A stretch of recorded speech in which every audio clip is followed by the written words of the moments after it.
Welcome back to season 2 of Tula Sofa Safari.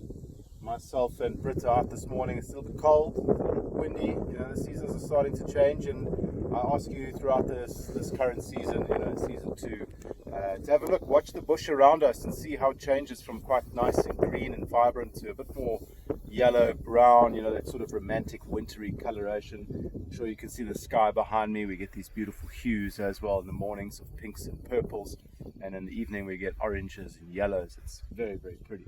But what me and Britt are doing this morning is we have come up to an area called Sunset Plains. Very pretty. Usually when it's not too foggy or too misty, you can see all the mountains behind me over there. But we have decided to spend a little bit of time with some Impala this morning in the wind, as I'm sure you can see and hear at the moment. And the reason why we wanted to spend time with Impala this morning is because they are just getting into full steam as far as their rut is concerned. So we've stopped here on the plains. We've got one male over here. He's got his little harem of females. And then we've got a bachelor herd over on that side there, which is coming closer and closer, and he's just not standing for that. So they sound a little bit like Tyrannosaurus rexes when they're chasing each other around. It's really not a sound you would expect a dainty little Impala to make, but it is hilarious to watch for us nonetheless. And the reason why he does this, he wants to keep the males away from his females, and he wants to keep his females quite nicely corralled. There we go. He's chasing one of them now. Losing their minds at this time of year. It is fascinating and hilarious at the same time, and he has to be quite cautious. He wants to keep his girls together because they can be quite adulterous as well. The ladies, they know that there's a better looking gentleman over the ridge, so they want to try sneak off and mate with that guy, and then come back to their normal herd. So it's just chasing everybody around out there. Yeah, here he comes. Chasing a younger male now, and it's really quite sweet because as they're doing this, that little white tail pops up. They get very, very into it. There we go.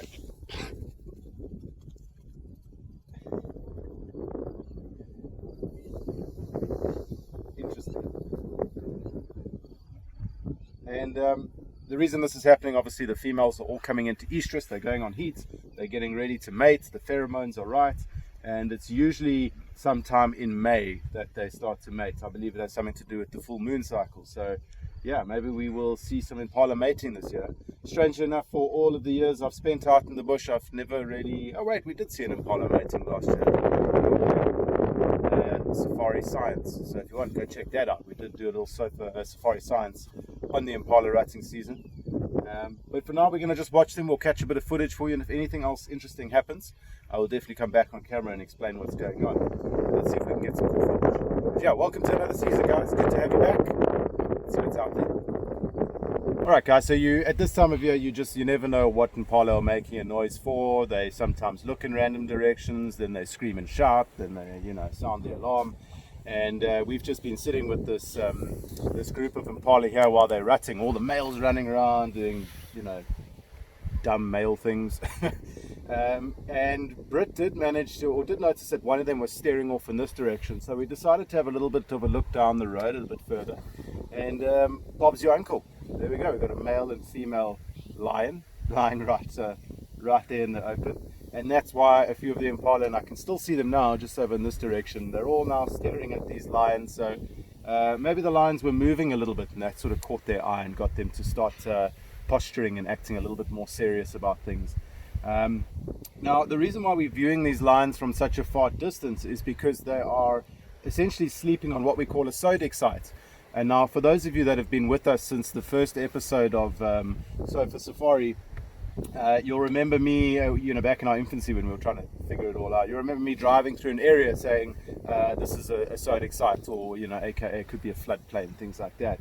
And so you can see the nature of this area. It's actually quite open. There's a lot of loose and sandy soils, and there's not a lot of vegetation. And the reason for that is because if you look behind me, we're coming from that's a beautiful sunrise as well.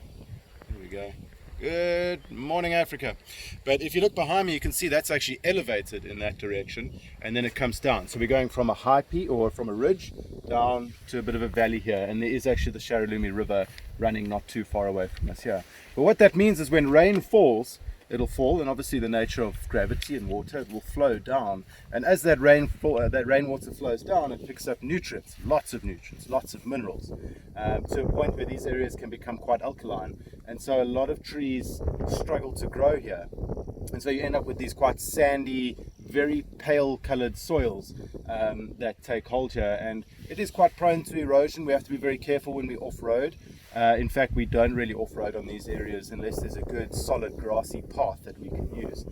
So it is just one of those geological factors or features that we have to deal with. And on occasion the cats like to sleep on it, so we have to just sort of pay our respects to conservation and to this entire ecological system, and do our best not to damage it in the name of seeing animals up close and personal. But it is also nice to watch them from a bit of a distance. But these areas are interesting. You'll get basically like Chad's, bless you Britt, you'll get Chad, like Chad was talking about the succession of grasses a few episodes ago, which was a fascinating talk. If you want to know more about grasses, go have a look for that one. But you also get a succession of sort of trees, and so you'll get the pioneers, or the more basic trees like sickle bushes, some of the acacias, sorry, not acacias, because Australia stole those from us, but the Senegalias and the Bachelias will come into these areas, and they can take a foothold. They can use the minerals, and slowly but surely they'll sap those minerals out of the ground, and it just sort of rebalances the area as it goes along. But unfortunately this is more of a floodplain, and as much as the trees try, it will probably never be like thick bush that we see all around us. So yeah, that's a Zodiac site, but I'm sure you're more interested in the lions anyway. So we'll stick with them for a little bit.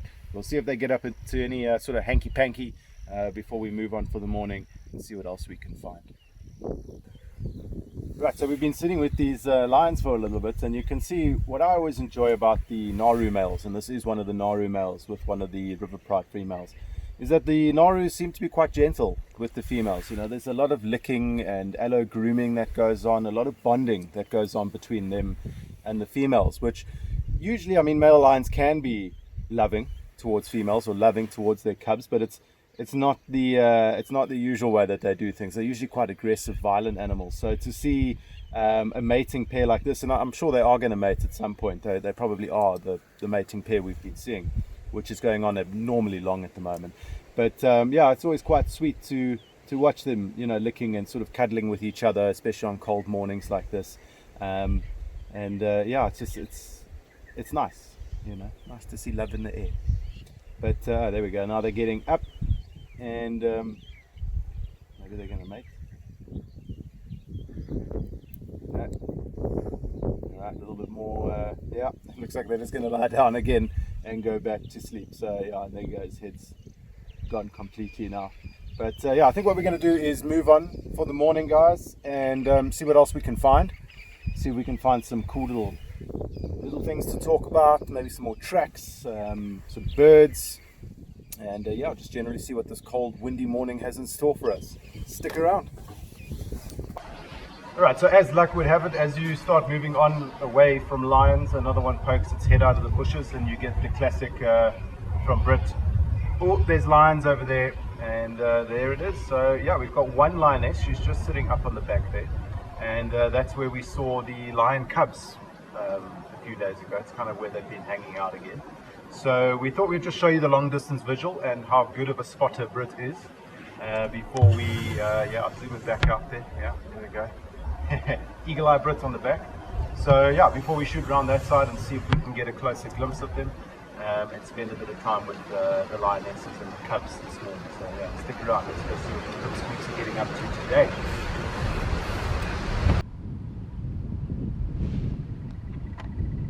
Alright, so we did not even have to go up onto the other bank. We just simply came back into the riverbed that we crossed 8 seconds ago, and here come all the munchkins running into the riverbed.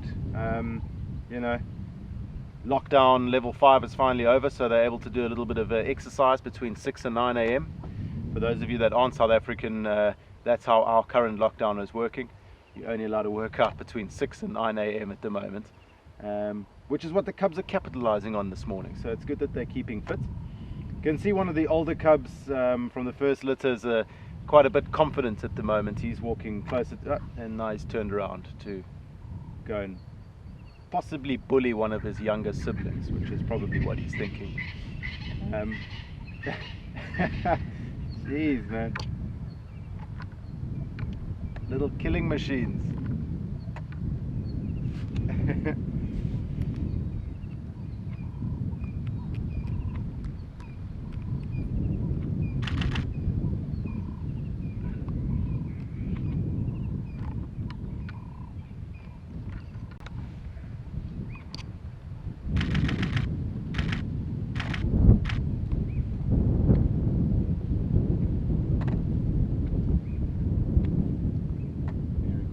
Yeah. So I know over the last few weeks we've seen these cubs many times, and you know, there are other things that we can show you and so on, but who's going to deny looking at a few cubbies coming into a riverbed with their mom now? You know, if life hands you cubs, lion cubs or cubs of any kind, you look at them, right? I mean, you don't just drive past these little things. The problem is you can get sort of stuck with them, you know, just because they are so amazing to spend time with. You know, you blink and an hour's passed. It's super easy to do that. So we're just going to get some good footage for you. If anything interesting happens, I'll definitely talk while it's happening. But for now, we're just going to keep up with them and see where these little cubbies go.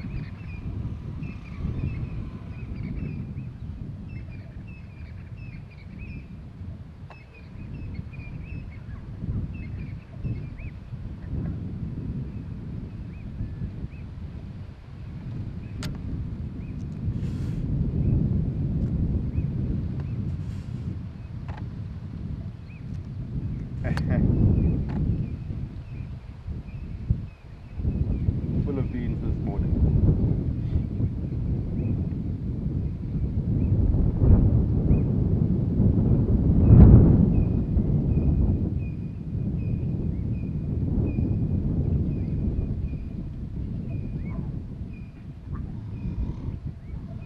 It's just one mum with the 6 of them, hey?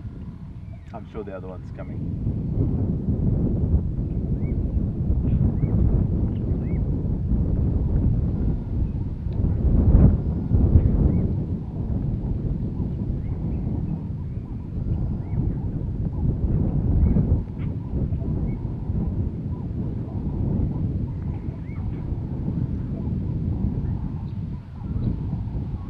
Alright, so we have the cubs right next to us now. It took a little bit of jostling with the vehicle to get a good position. And what we noticed is there's another one of the Naru males with them. Yeah.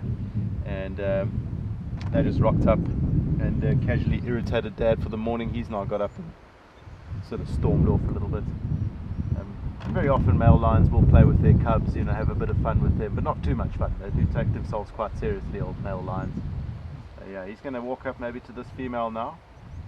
Maybe a little bit of nuzzling, a little bit of grooming each other, just helping seal the bond between the pride. No, he's just going to lie down. But as usual, we've got the inquisitive cubs all around us here and on the road.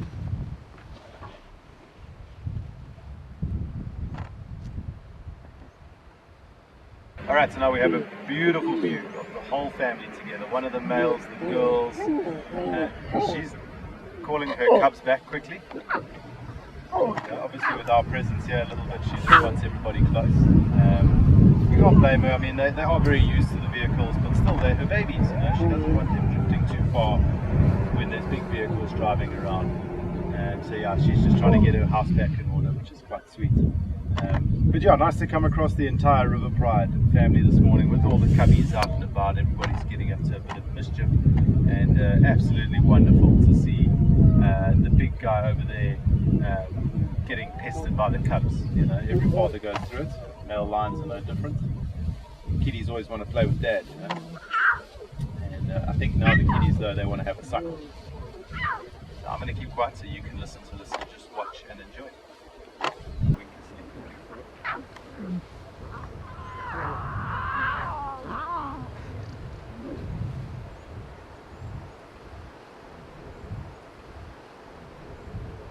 Fascinates me how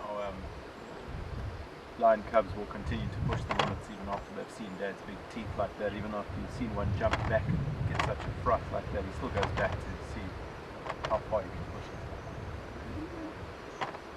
wonderful to see here this morning. Very, very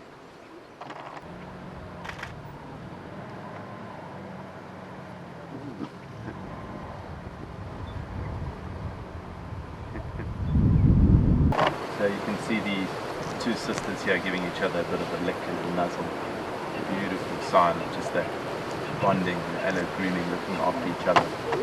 Very similar to us as humans when we give each other a kiss on the cheek or a hug or something like that. Wonderful to see that beings are still able to enjoy each other's company, even if we can't.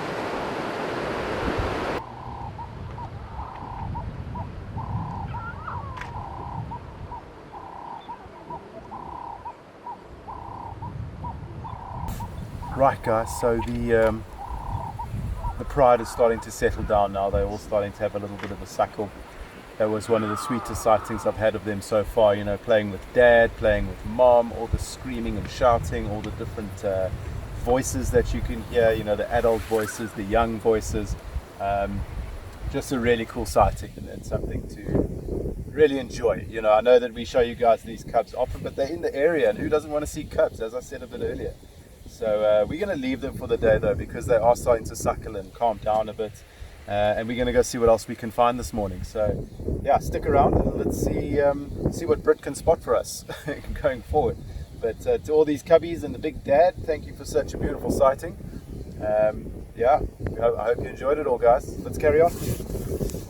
Right, for all of our bird twitchers out there, that bird that just flew out of frame, that is a arrow mark babbler, and they make this very cool. That's not going to work, huh? It is. Okay. Camera tricks. But they make this incredible sound, which you might hear in the background. There you go.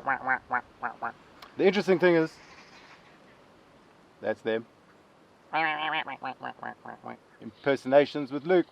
But the interesting thing is, it's a process whereby one of them starts calling, and the whole flock can't help themselves but call at the same time. So yeah, it's kind of like copycat behavior. But yeah, the arrow mark babbler, they sort of cruise around the bush in these groups of maybe 6, 7, 8 birds, maybe more. And you always hear them basically before you see them.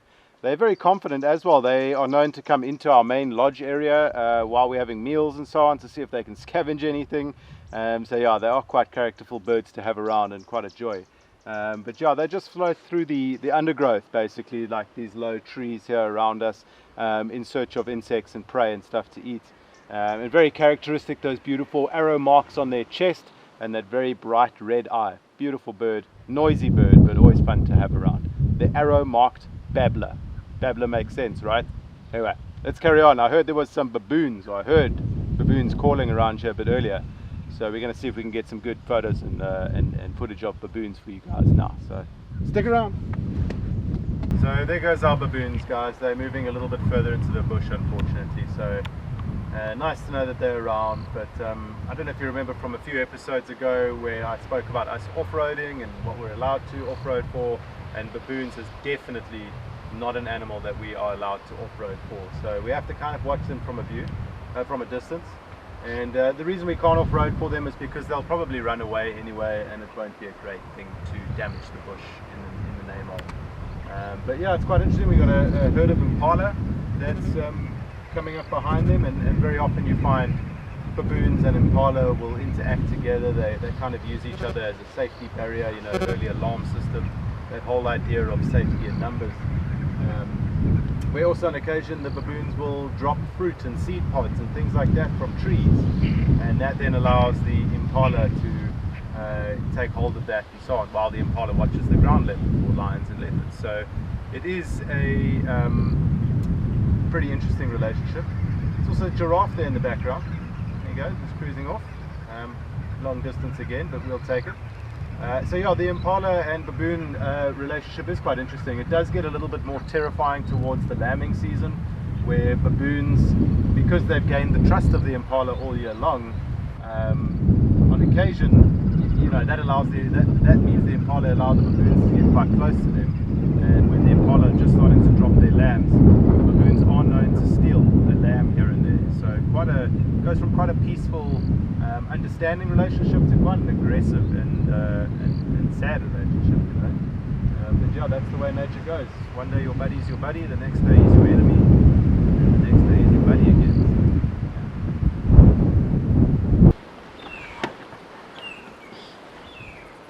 We have happened upon a beautiful little flock of green wood hoopoes. Now, for those of you that have been into birding for a while, you might know them as a red-billed wood hoopoo, and that does make sense. I mean, they've got that brilliant white, that brilliant red bill that sticks out like a sore thumb.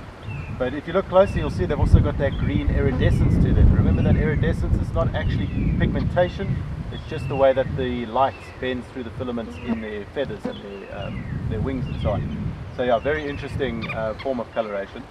But they're a wonderful bird, they're very, very beautiful, and they make a hell of a racket as well.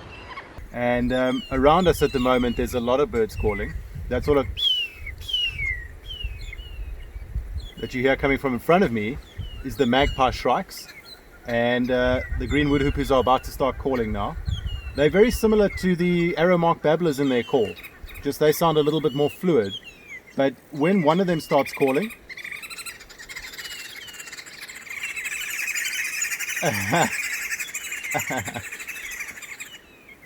it's a true joy to watch these birds. But as soon as one of them starts calling, they all start calling, and then they do a little bit of a dance, and they all get quite carried away sometimes. It's very, very cute to watch, and quite an exciting bird to see all bunched together like this. You often just see them swooping through the bush and being quite difficult to keep up with, but for once they're playing ball, and we're quite lucky because we're kind of in this kind of cul-de-sac here of trees which is blocking us from the wind, so it's helping us pick up on the sound that they're making, and making our life a little bit easier and a little bit easier for you guys to hear. But yeah, well, let's stick around with them. I think I might try back up now and see if we can get a better view through the branches. But you can see as they fly away, they've got those beautiful white streaks on their wings, that beautiful green, the red beak. They really are one of the most pretty birds that you can hope to encounter out here. There's a few more of them calling here on my left hand side. So a different flock maybe. I am.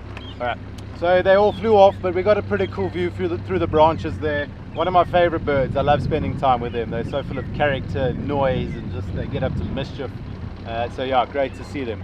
The green wood hoopoo, guys, green wood hoopoo.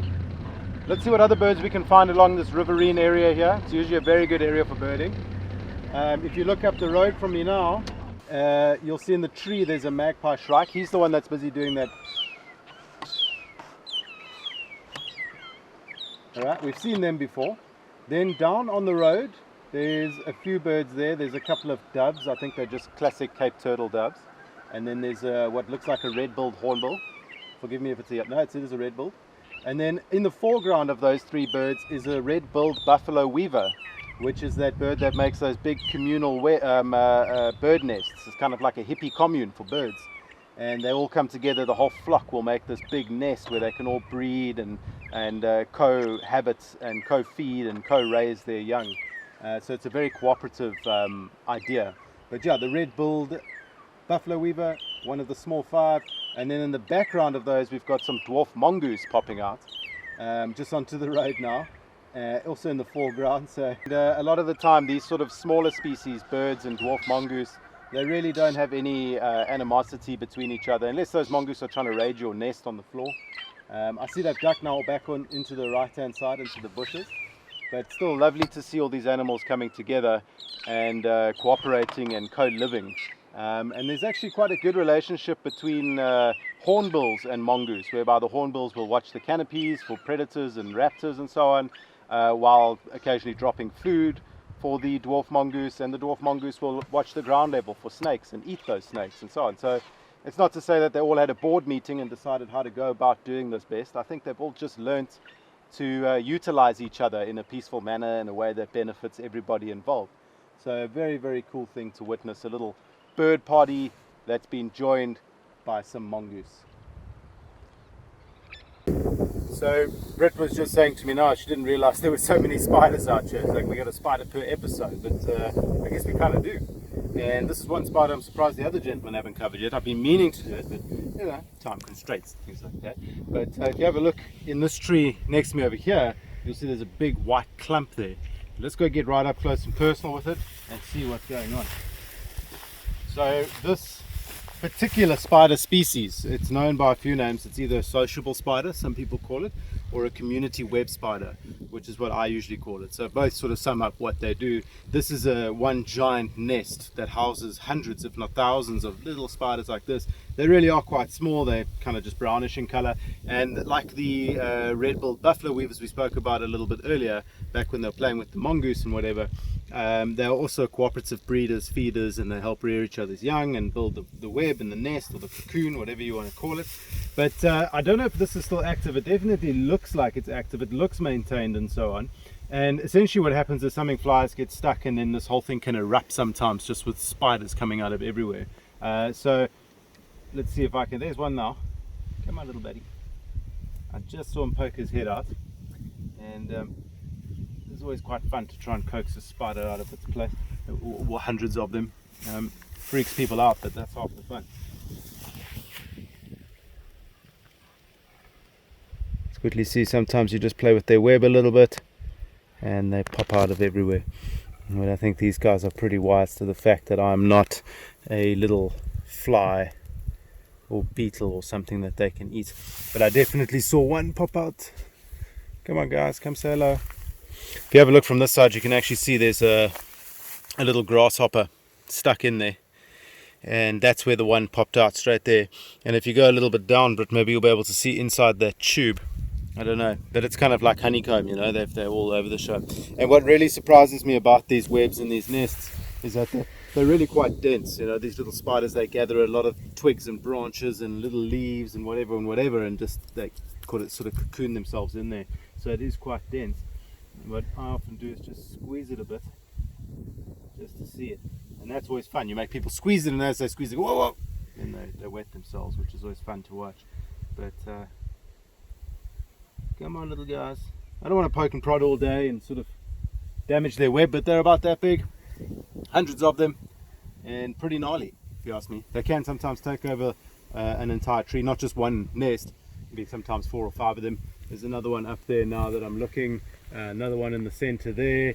So yeah, the more you pay attention, the more you'll see them start coming out, and every once in a while you come across a tree that has literally like 10, 15 of these balls all over it. It's kind of like a nightmare. But yeah, let's carry on. Now, I know I said a bit earlier that that we're waiting for the elephants to come back, but that doesn't mean that there's completely no elephants around here. This big male would prove that right. So here he is, nice big guy. He does look substantial in size. You know, he's broken one of his tusks, and elephants often do this. You know, Chad was explaining a few weeks back, so was Foreman in his episode. Welcome to Sofa Safari Forms, by the way.